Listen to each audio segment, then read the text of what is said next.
Hello, and welcome to Temple Games Play or Pass, a series where I pit two video game icons, characters, or video games, or consoles, anything video game related, against one another, and I tell you which one you should play and which one you should pass on. That's right, and in this episode, I picked two iconic video games in a legendary franchise that really define the franchise. One is Resident Evil 4, and the other is Resident Evil 7 Biohazard. That's right. And I'm particularly focusing on Resident Evil 4, the Wii edition. That's the one I played many years ago, and the non VR Resident Evil 7, because that is the one I played. So I'm putting this off of my personal perspective on the consoles. I did hear Resident Evil 7 in VR is super scary, but I cannot be the judge of that since I did not play it in VR. So let's talk about these two games. Let us start off with Resident Evil 7, the most recent game in the franchise. Resident Evil 7 is a truly different type of Resident Evil game, yet fairly similar.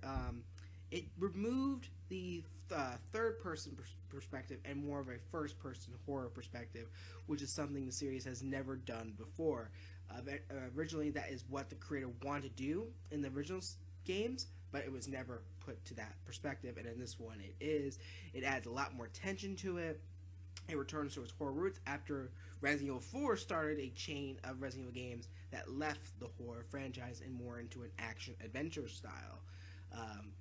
And what's also special about Resident Evil 7 is there is no ties to any of the original characters like Leon, Chris, the Redfields, Albert Wesker, Umbrella. There is no ties whatsoever to this. Is a brand new character. He played by Ethan is his name.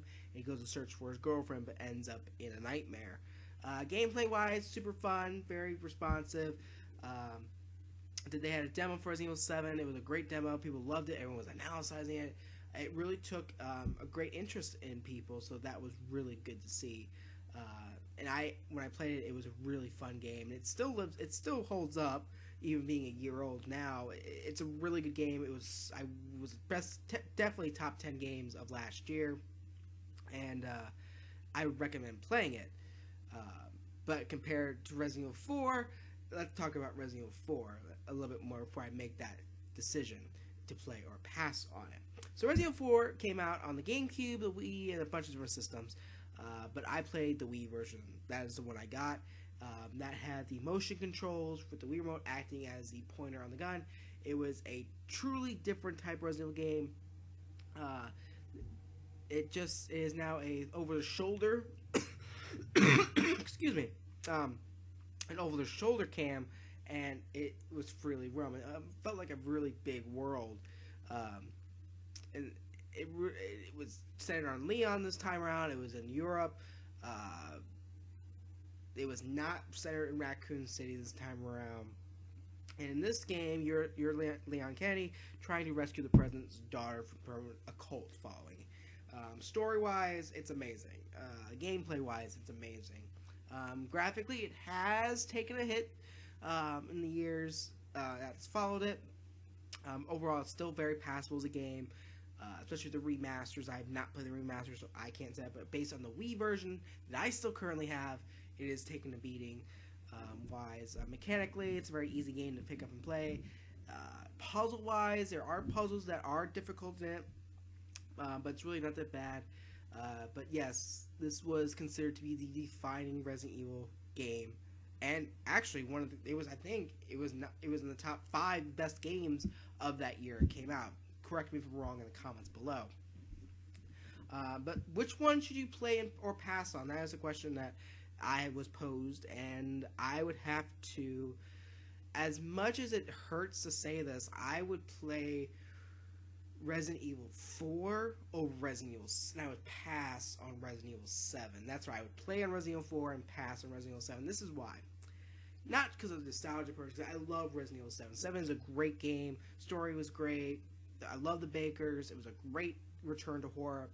But now it was it was a return to horror. Now I want to see him ante it up, go a little bit more with the next Resident Evil 7 or Resident Evil 8. I want to see a little bit more horror, a little bit more darkness. With Resident Evil 4, it took risk. It was something new. No one thought it was going to go down the road it did. But Resident Evil 4 at the time was great. It was a great shooter. Story was great. The horror was still there. It was a great game, and that's why it's been so ported on so many consoles across the spectrum. It is such a great game.